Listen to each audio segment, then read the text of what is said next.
महादेव श्री महावीर भगवान की जय जय जय। संत शिरोमणि गुरुवर आचार्य श्री विद्यासागर जी महाराज की जय। आचार्य परमेष्टि मुनिश्री शमे सागर जी महाराज की जय जय जय। गुणायतन प्रेता शंकर समाधान भावना एक प्रवर्तक जन जन के संत बने परम पूज्य मुनिश्री प्रमाण सागर जी महाराज की, बोले परम पूज्य मुनि श्री नरेश सागर जी महाराज की, बोले परम पूज्य मुनि श्री संधान सागर जी महाराज की।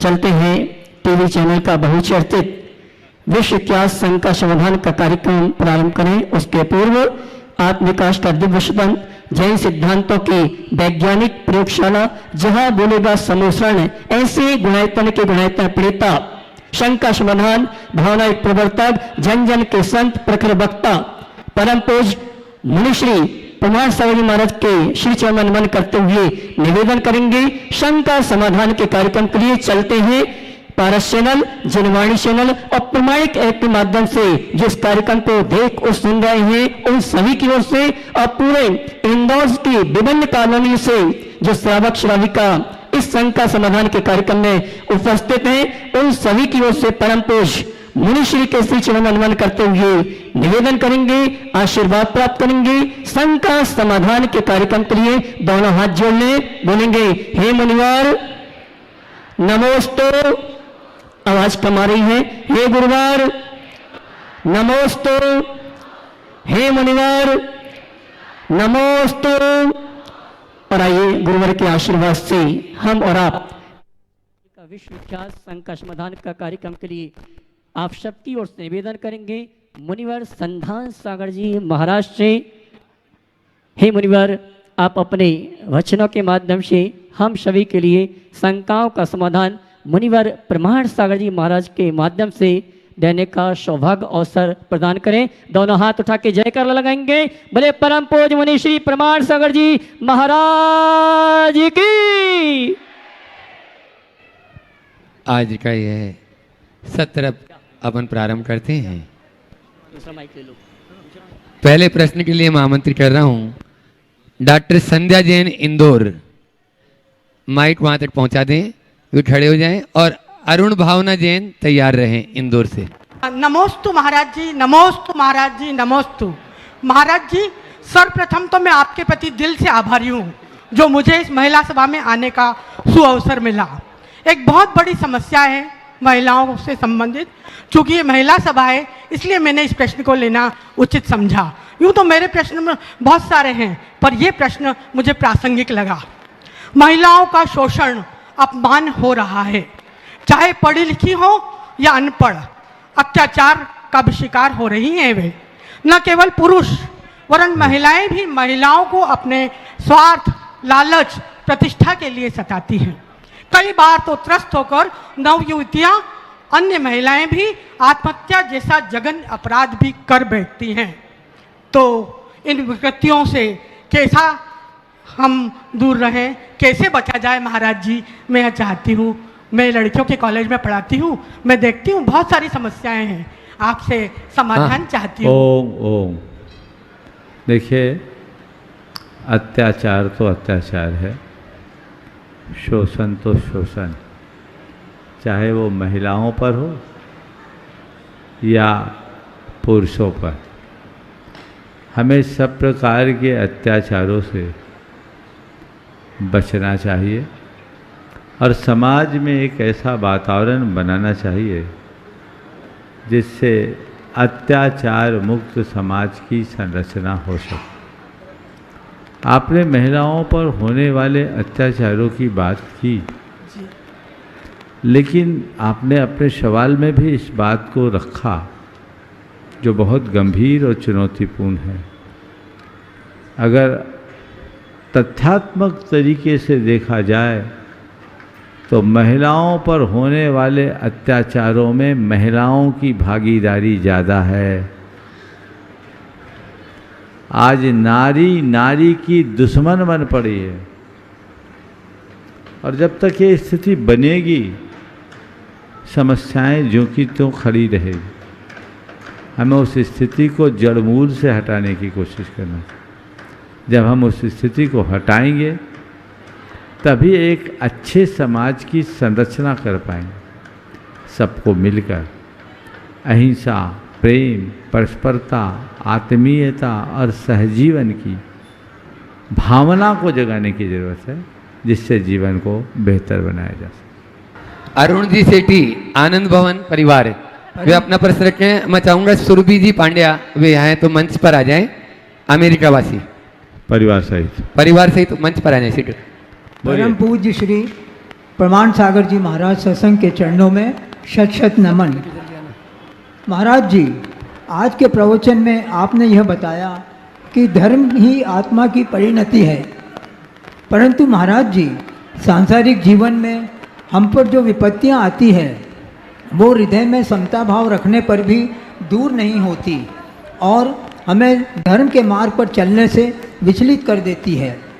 तो महाराज जी, हम धर्म के प्रति अपनी आस्था, निष्ठा, श्रद्धा व मनोबल को और कैसे बढ़ाएं कि वे विपत्तियां दूर हो जाएं? देखिए, बड़ा से बड़ा पेड़ भी तेज आंधी, हवा के वेग में झोंके भी लेता है, लेकिन फिर भी हिलना डुलना, झूलना, झोंके लेना, इतना सब कुछ होने के बाद भी वो पेड़ तब तक टिका रहता है जब तक उसकी जड़ें गहरी रहती है। कितना भी बड़ा पेड़ होगा, हवा के झोंके से हिले डुले बिना तो नहीं रहेगा। इसी प्रकार कितना भी बड़ा सम्यक दृष्टि क्यों न हो, परिस्थितियों के आघात से थोड़ा बहुत प्रभावित तो वो होता ही है, होगा, लेकिन उसकी जड़ सुरक्षित होनी चाहिए। जीवन में आने वाले उतार चढ़ाव के कारण यदि यत्किंचित विचलन हो जाए तब तक कोई चिंता नहीं, जब तक तुम्हारी निष्ठा सुरक्षित है। अपनी आस्था को खंडित मत होने दो। हवा चली है, आंधी आया, तूफान आया और पेड़ झूमा, पर आंधी निकल जाने के बाद फिर वो जो के त्यों खड़ा है, ये क्षमता अपने भीतर विकसित करनी चाहिए। समझ गए? तत्व ज्ञान इसमें हमारी मदद करता है, और जो जितना प्रगाढ़ तत्व ज्ञानी होता है वो ऐसे आघातों को उतनी ही मजबूती से झेल पाता है। नमोस्तु महाराज जी, नमोस्तु। पूज्य गुरुवर की अनन्य भट्टा है सुरभि पांड्या अपने पूरे परिवार के साथ में यहाँ पर प्रश्न कर रही हैं और उसके बाद में तैयार रहेंगे संजय जैन राणापुर। योगेंद्र जी आप भी आ जाओ। हाँ बोलो। नमोस्तु महाराज जी, नमोस्तु महाराज जी, नमोस्तु महाराज जी। महाराज जी जीवन भर अपना सभी पूरा संपूर्ण जीवन धर्म को समर्पित किया। सोचने का तरीका, जीवन को ढाने का तरीका सब धर्म को समर्पित किया। श्रद्धा में कहीं कोई कमी नहीं। अब आप ये बताइए कि जानते तो हैं कि मोक्ष का मार्ग है, एक ऐसी जगह है जहाँ जाकर भगवान बना जा सकता है, और वो भगवान हमारे ही भीतर है। तो हमारे भीतर इस भगवत्ता का महसूस, उसकी फीलिंग जोन, हमारे अंदर उस प्योरिटी का महसूस होना रोज़ रोज़ हमारे दिनों के अंदर, कैसे हम उसको समझ सकें कि हमारा डायरेक्शन हमारे एक्सपीरियंस के साथ साथ बढ़ रहा है आगे। तो हम जो कर रहे हैं वो हमें वो एक्सपीरियंस क्या रोज़ दिला पा रहा है कि हम भगवान हैं? बहुत सुंदर। पहले तो मैं चाहूँगा जोरदार करतल ध्वनि से इस परिवार का अभिनंदन कर दें। ये 7 समुंदर पार रहने के बाद भी संस्कारों का प्रवाह सुरक्षित रखे हुए हैं और ये बहुत बड़ा काम कर रही हैं। अभी मैं पूरा डिटेल नहीं बोलूँगा, नहीं तो शायद गड़बड़ हो जाए, लेकिन इनका एक काम जो प्रामाणिक समूह के लिए कर रही हैं, बहुत अद्भुत कार्य कर रही हैं। और प्रामाणिक समूह के माध्यम से जो बच्चों के पाठ्यक्रम को आगे बढ़ाने में, एक्टिविटीज़ को तैयार करने में इनकी भूमिका है वो बहुत अनुकरणीय है। अभी इन्होंने लेस्या पर एक एक्टिविटीज़ तैयार की है। उस एक्टिविटी को गुजरात सरकार ने अपने पाठ्यक्रम से जोड़ा है और लाखों बच्चे उससे लाभान्वित हो रहे। एक गेम बना है। प्रामाणिक समूह में भी ये चीज़ें हैं, ये बहुत अच्छी चीज़ें, एक बड़ा इनोवेशन है। मैं बहुत बहुत आशीर्वाद देता हूँ कि ऐसे ही करते रहे। और इनका एक जो दूसरा प्रोग्राम है वो अभी प्रायोगिक स्तर पर है, सफल होने के बाद मैं उस पर चर्चा करूँगा।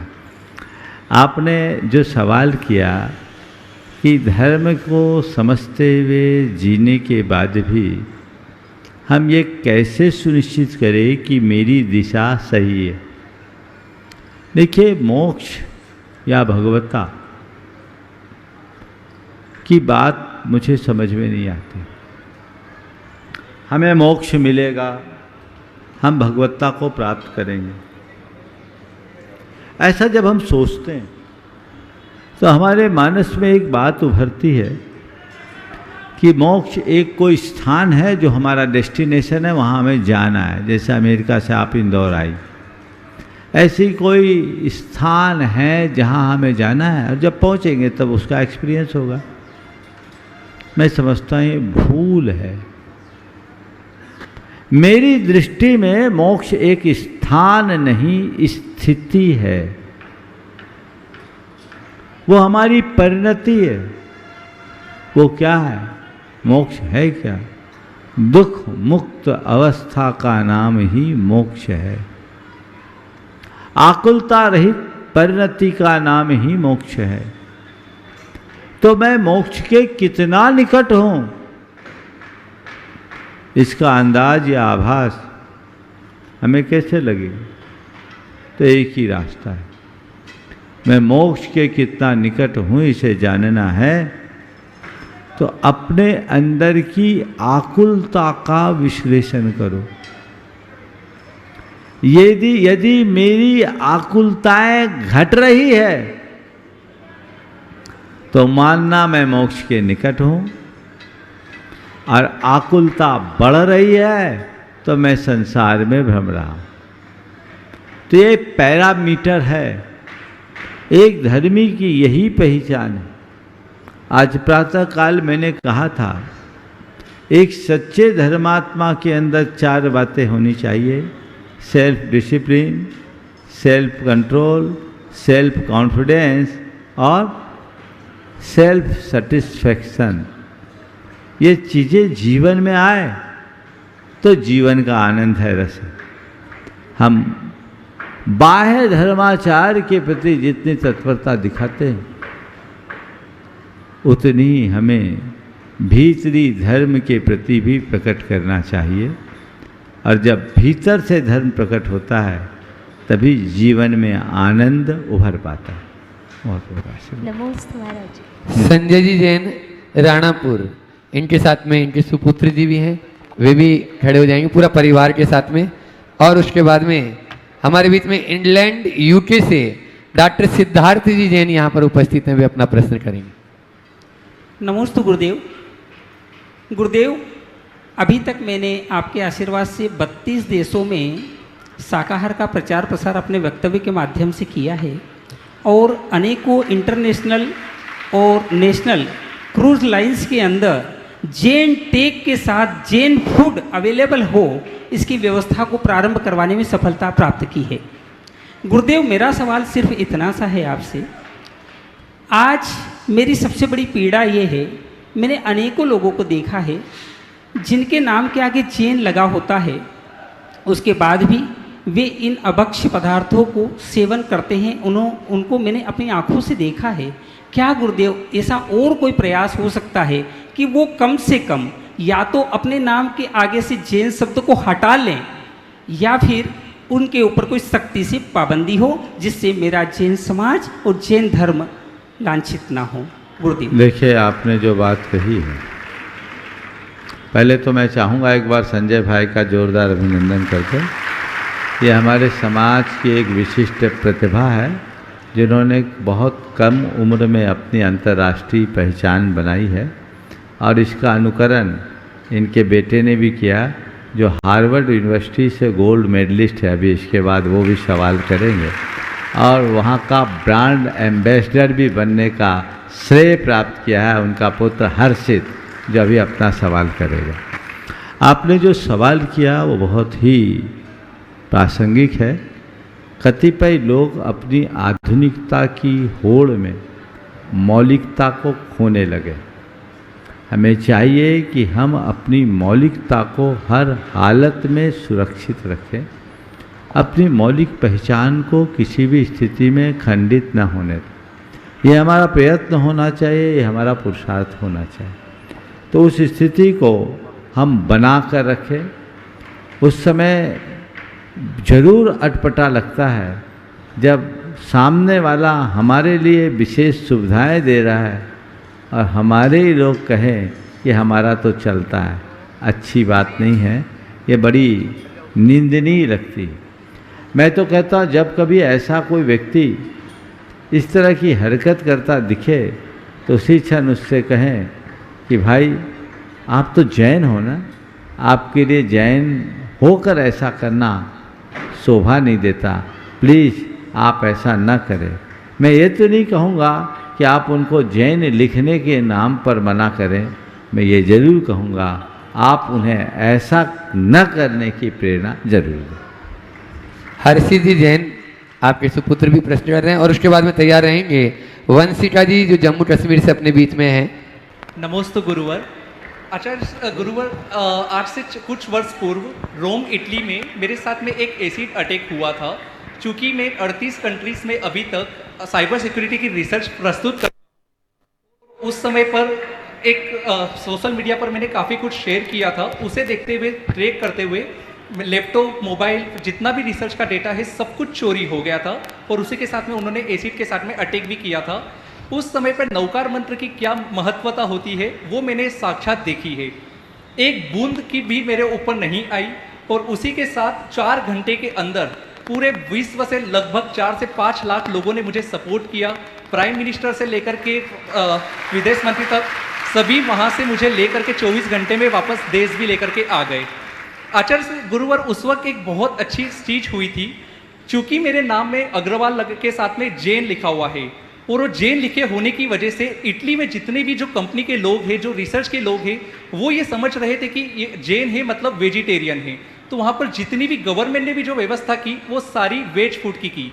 इसी तरह से जब मैं हार्वर्ड यूनिवर्सिटी में रहा, वहाँ पर जब प्रोफेसर ने मुझे डिनर के लिए इन्वाइट किया, मेरे साथ में जितने भी व्यक्ति थे वो सारे नॉनवेज खाते थे, बट उन्होंने सिर्फ नाम में एक देखा कि एक अकेला नाम जैन है, तो मेरे लिए उन्होंने पूरी व्यवस्था जैन फूड की। यहाँ पर गुरुवर मैं आपसे ये निवेदन करना चाहूँगा कि हम ऐसी क्या व्यवस्था कर सकते हैं। जब हम फॉरेन में होते हैं तो वहाँ पर जैन के अलावा वो बाकी सरनेम को नहीं जानते हैं। जब हम इंडिया में हैं, हम पंचोली, साहा, किसी भी तरह के सरनेम लगाते हैं, लोग समझते हैं कि आप ये जैन आइडेंटिटी को बिलोंग करते हैं। बट क्या ऐसी कोई व्यवस्था हो सकती है जहाँ पे हम अग्रवाल के साथ या फिर पहले जैन लगाते हैं, फिर हम लोग एक आइडेंटिटी हो फॉरेन में। और यही आदेश मुझे आचार्य श्री ने भी दिया था जब इटली में जब इंसिडेंट हुआ था। उसके बाद जब मैं आचार्य श्री से दर्शन के लिए गया था, वहाँ पर 10 मिनट का मुझे एकांत में आचार्य श्री ने समय दिया था और वही चीज़ आदेश दिया था कि कैसे आप इतनी कंट्रीज़ में जा रहे हो तो धर्म का पूरी प्रभावना कर सकते हैं, उस बारे में विचार करें। आप लोग फॉरेन में रह करके किस तरह से एक कम्युनिटी बना सकते हैं, कैसे एक जैन आइडेंटिटी को और ज़्यादा लेकर के आ सकते हैं, उस चीज़ पे प्रयास करें। उसमें उस दिशा में भी मेरा मार्गदर्शन करिए। मैं चाहूँगा एक बार जोरदार अभिनंदन इसका करें। ये संस्कारों का चमत्कार है। नमोकार मंत्र का प्रभाव तुम्हारे ऊपर पड़ा, ऐसा कहने की जगह मैं ये कहूँगा कि नमोकार के प्रति होने वाली श्रद्धा जन संस्कारों का प्रभाव तुम पर पड़ा। यदि तुम्हारे हृदय में नमोकार के प्रति इतनी श्रद्धा नहीं होती तो शायद उस घड़ी में कुछ और सोचते और कुछ और सोचते तो तुम्हारा भी कुछ और हो जाता। मैं तुम्हारे माध्यम से सभी युवाओं को ये संदेश देना चाहूँगा कि कुछ भी हो जाए अपने संस्कारों को मत खोना, उन्हें बचा के रखना, क्योंकि तुम्हारे संस्कार ही तुम्हारे जीवन के सुरक्षा कवच हैं। ये प्रयास करना चाहिए। जैन लिखना बहुत ज़रूरी है और किसी न किसी रूप में जैन होना चाहिए। कदाचित नाम के आगे जैन हो या ना हो, काम में जैन तो पक्का होना चाहिए। जिस तरह का अनुभव तुमने आज प्रकट किया, तुम्हारे नाम के साथ जैन होने का फल तुम्हें मिला है, तो ऐसी जगहों में तो जैन जरूर लिखना चाहिए, लोगों को भी प्रेरणा देनी चाहिए। ओम मस्त गुरु। हाँ, जो आज आपने सवेरे जिनको सुना, ऐसी अंतर्राष्ट्रीय सिंगर वंशिका जी जम्मू कश्मीर से अपने बीच में, वे अपना प्रश्न रख रही हैं और उसके बाद में तैयार रहेंगे परिदोषी। मस्तु गुरुदेव। बोलो। जी मैं एक आपके चरणों में एक भजन ही प्रस्तुत करने जा रही थी 4 लाइन है और उसी की 2 लाइन्स मैं सुनाना चाहती हूँ। निर्मल मन से निश्चल भाव से तेरी गाथा गाऊंगी, तेरी भक्ति के सुर होंगे, भक्ति में रंग जाऊंगी। गुरुवर मेरे गुरुवर, गुरुवर मेरे गुरुवर, मेरे गुरुवर तेरे दर पर जब जब आई पाया ही, तेरी करुणा मैं दृष्टि से हर आंसू मुस्काया ही। भाव वही है अब गुरु तेरे चरणों में रह जाऊंगी, तेरी भक्ति के सुर होंगे, भक्ति में रह जाऊंगी। गुरुवर मेरे गुरुवर, गुरुवर मेरे गुरुवर। धन्यवाद। नमस्ते गुरुदेव। डॉक्टर सिद्धार्थ जी जैन इंग्लैंड से यदि ये हैं तो उपस्थित हो तो आ जाएं। फिर उसके बाद में पवन जी जैन कमिश्नर यहाँ पर उपस्थित हैं और तैयार रहेंगे एनसी जैन कार्याध्यक्ष गुणायतन अपनी पूरी टीम के साथ में। पवन जी जैन कमिश्नर अपना प्रश्न दे रहे हैं। हाँ, उसके बाद में एनसी जैन अपनी गुणायतन परिवार की पूरी टीम के साथ में कार्याध्यक्ष गुणायतन। गुरुदेव के चरणों में तिरवार नमोस्तु, मुनि संघ के चरणों में नमोस्तु। बोलो। महाराज श्री, शंका ये है कि जब हम अनजाने में, जानकर के नहीं, अनजाने में कोई हमसे किसी का दिल दुखता है या कोई हिंसा हो जाती है, तो किस तरह के पाप का बंध होता है और उस पाप के बंध से निराकरण का क्या उपाय है? देखिए, हिंसा तो पाप है, जाने में करो तो अनजाने में करो तो। हिंसा करने में महापाप है, हिंसा होने में भी पाप है। तो करो तो कभी भी मत, और हो जाए तो फिर रुको मत, तुरंत क्षमा याचना करो और उसका प्रायश्चित करो, ताकि उस पाप के बंधन को शिथिल किया जा सके। नमस्कार। मैं चाहूँगा एक बार कमिश्नर साहब पवन जी जैन का जोरदार अभिनंदन कर दे, जो एक IAS अधिकारी होने के साथ साथ एक अच्छे श्रावक है। आप देख रहे हैं कहाँ बैठ गए, छिप के पता ही नहीं लगा और बीच भीड़ से उठे। बहुत नित्य अभिषेक पूजन करने वाले, और सुधीर में भी, इंदौर में भी इनका लंबा कार्यकाल बीता है। वर्तमान में सागर में एडिशनल कमिश्नर के रूप में पदस्थ है। ऐसे संस्कार युक्त श्रावकों के एक अधिकारी के रूप में रहने से समाज का गौरव बढ़ता है। जोरदार अभिनंदन। एनसी जैन कार्याध्यक्ष गुणायतन दिल्ली अपना प्रश्न रख रहे हैं और उनके साथ में ही उसके बाद सुभाष जी। मुनिश्री के चरणों में मेरे परिवार समस्त मॉडल टाउन और दिल्ली जैन समाज की तरफ से 3 बार नमोस्तु। गुरुवार कुंडलपुर में चातुर्मास की चर्चा हो रही थी, तो 3 तरफ के रास्ते जा रहे थे। रायपुर जा रहा था, दुर्ग भिलाई जा रहा था, एक इलाहाबाद की तरफ जा रहा था, एक भोपाल की तरफ आ रहा था, और धीरे धीरे आपके कदम आगे चले तो ऐसा लगा शायद भोपाल या इंदौर शायद चतुर्मास हो। तो मेरे मन में कई बार आया इंदौर ही क्यों। पिछले 15 साल में 3 बार इंदौर के आसपास से निकल गए, तो अब इस बार ऐसी क्या बात है कि चतुर्मास के लिए इंदौर की तरफ आपके आगे बढ़ रहे हैं पग के लिए।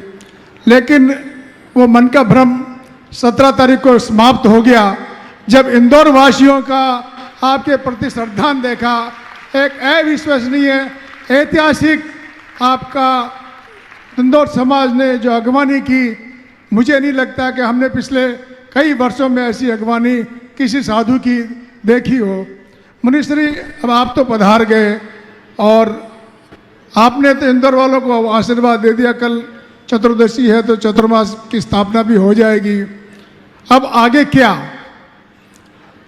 अब इंदौर वालों को क्या करना है या आप क्या मार्गदर्शन देने वाले हैं? तो एक उसके लिए आपसे कुछ मैं पूछना चाहूँगा कि आगे क्या? देखिए, आपने पूछा इंदौर ही क्यों, उत्तर भी आपको मिल गया।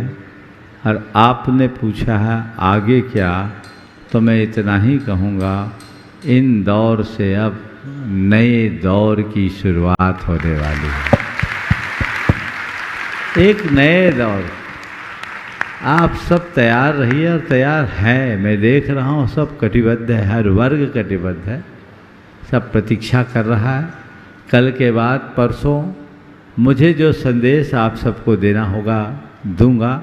और मैं चाहता हूँ इस बार केवल एक और एक ही लक्ष्य हो, वो है रूपांतरण, ट्रांसफॉर्मेशन, पूरे जीवन का बदलाव, समग्र में परिवर्तन, जिसकी आज समाज को बहुत बड़ी आवश्यकता है।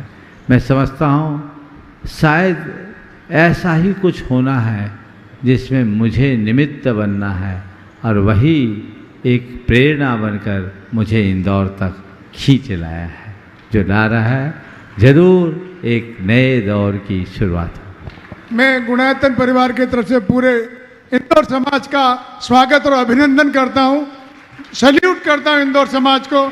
हमारे सुभाष जी, एसके जैन साहब, जयप्रकाश जी, सब लोग पुनः इंदौर समाज का अभिवादन करते हैं कि ऐसी श्रद्धा आगे भी दिखाते रहें। जय जिनेंद्र। हाँ, बहुत सुंदर। सुभाष जी, पूनम जी जैन जो गुणायतन के सीईओ है, वे अपना प्रश्न रख रहे हैं और उसके बाद में तैयार रहेंगे विजय लक्ष्मी जैन इंदौर। परम श्रद्धेय गुरुदेव के चरणों में शत नमन, मंच आसीन मुनि महाराज के चरणों में शत नमन, और सभी क्षुल्लक महाराजों के चरणों में सादर इच्छामि। गुरुदेव, कर्म सिद्धांत बहुत क्लिष्ट विषय है और इसको समझना उतना आसान नहीं है, लेकिन हम जैसे तुच्छ लोग तो इतना समझते हैं कि जो जैसा करता है वैसा भरता है। हाँ जी गुरुदेव। हाँ जी, फिर से बोलिए। कर्म सिद्धांत बहुत क्लिष्ट विषय है और हम जैसे लोग तो जितना समझ पाते हैं वो यही समझ पाते हैं कि जो जैसा करता है वो वैसा भरता है।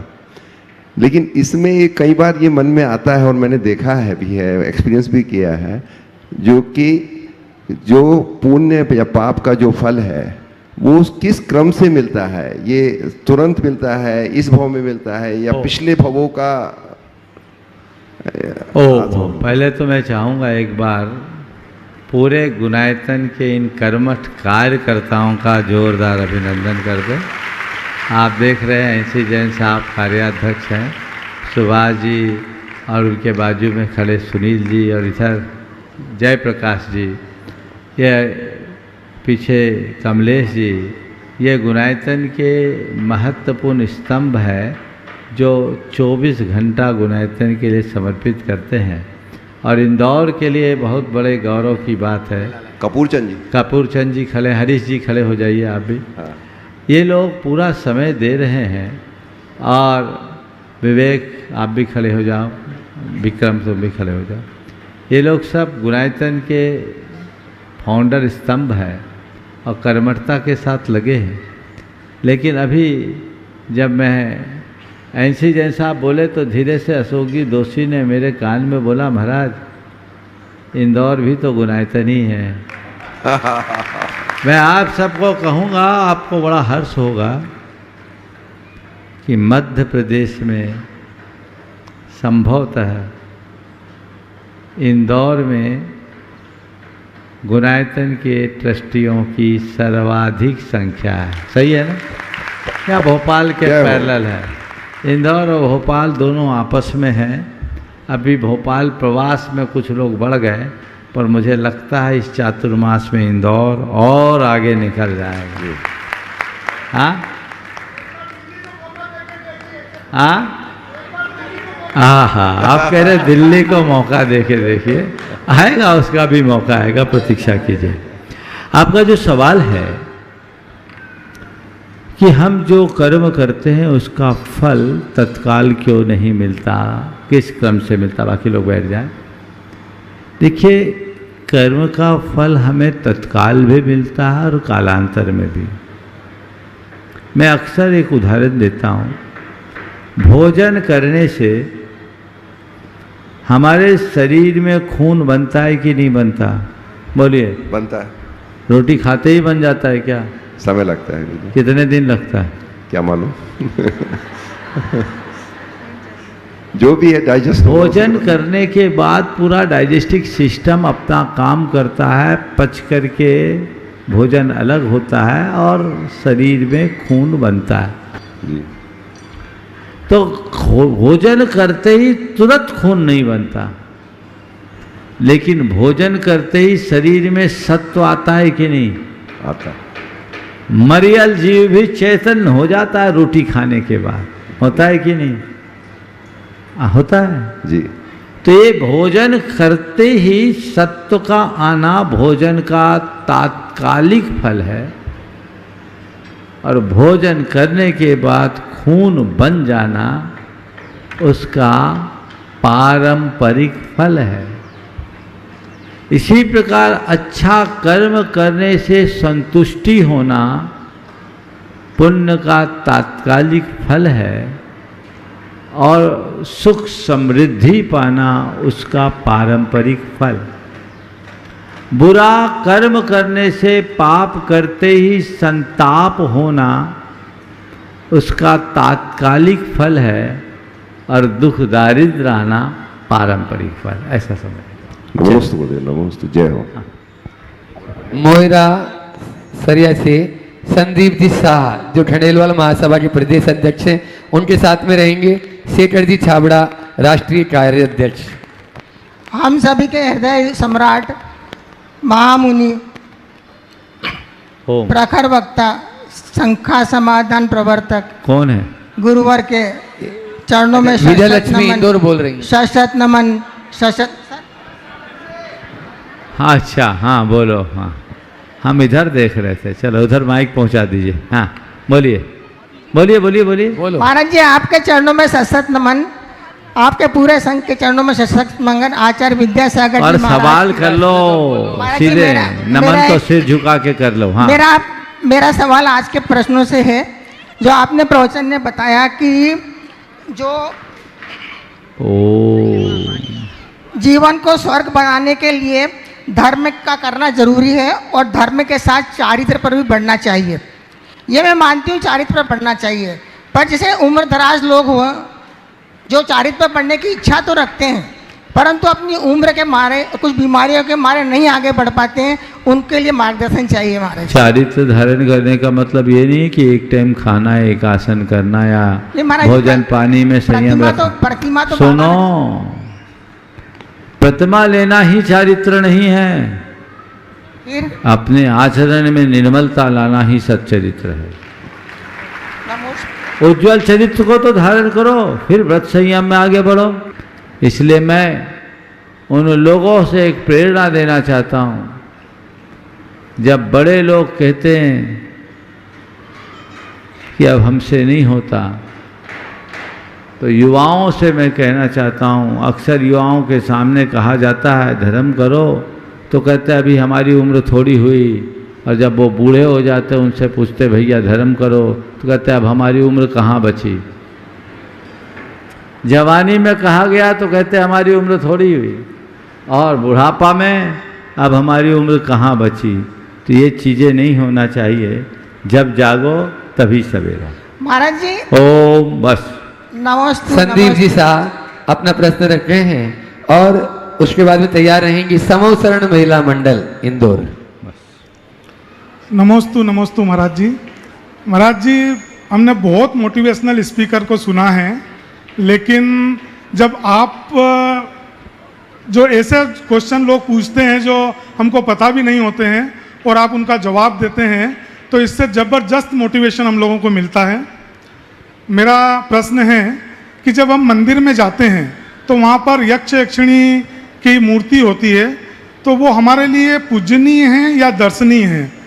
ये हम इसका समाधान चाहते हैं महाराज। देखिए, हम किसकी पूजा करते हैं ये बात की बात है, कौन पूजनीय है ये बात की बात है, क्यों पूजनीय है हमें इसे प्रमुखता देनी चाहिए। हम जिनकी पूजा कर रहे हैं क्यों कर रहे हैं, पहले बताइए। भगवान की पूजा करते हैं ना, क्यों करते हैं? वीतरागी है। क्यों करते हैं? मोक्ष कामी है। हमारी पूजन का उद्देश्य क्या है? कि हम बंदे तद्गुण लब्धये, है ना। हम भगवान की पूजा उनके गुणों की प्राप्ति के लिए ही तो करते हैं ना, यही ना उद्देश्य है, यही मकसद। जी महाराज। तो जिनके गुणों की प्राप्ति के लिए हम पूजा करते हैं, तो जिनमें गुण हो उनकी प्राप्ति के लिए पूजा करें। भगवान में तो वीतरागता के गुण है, इसलिए हम उनको पूजते हैं। आपने जिनकी चर्चा की उनमें कौन से गुण हैं जो आपको पूजना है, आप बता दीजिए।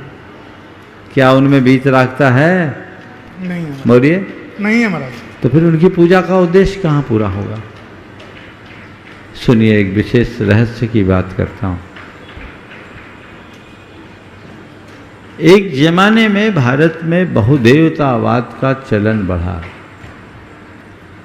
और जब बहुदेवतावाद आया तो भारत की एक परंपरा छिन्न भिन्न हो गई। इतने ज़्यादा देवी देवता हो गए कि लोग किसको पूजे। उस बढ़ते हुए बहुदेवतावाद का प्रभाव जैन धर्म पर न पड़े,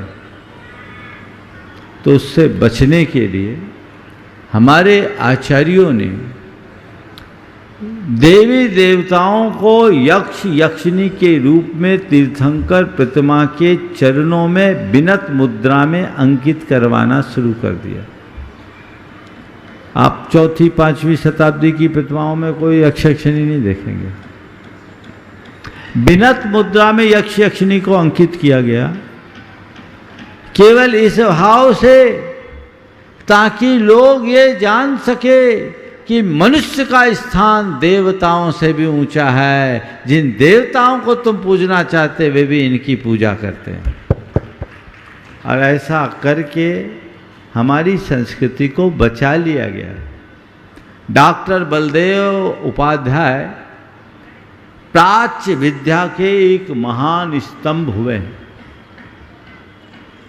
और उसमें उन्होंने भारतीय संस्कृति का इतिहास करके लगभग 10 वॉल्यूम में लिखा है। मैं जिन्हें जब उसे पढ़ा था तब उन्होंने इस बात का स्पष्ट उल्लेख किया कि ये जैन चिंतकों की महान दूरदर्शिता थी कि उन्होंने यक्ष यक्षिणी के रूप में देवी देवताओं को कल्पित करके तीर्थंकर प्रतिमाओं के नीचे वंदना मुद्रा में अंकित कर दिया। इसीलिए तस्मात् शासनाधि रक्षार्थम कल्पिता परमागमे ऐसे शब्द का प्रयोग किया गया। इसीलिए अगर वो अंकित है तो अंकित है, चंवरधारी देव भी अंकित है, उनकी थोड़ी पूजा करोगे।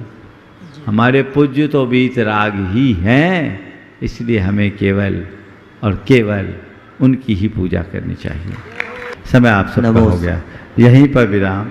बोलिए परम पूज्य आचार्य गुरुवर श्री विद्यासागर जी महाराज।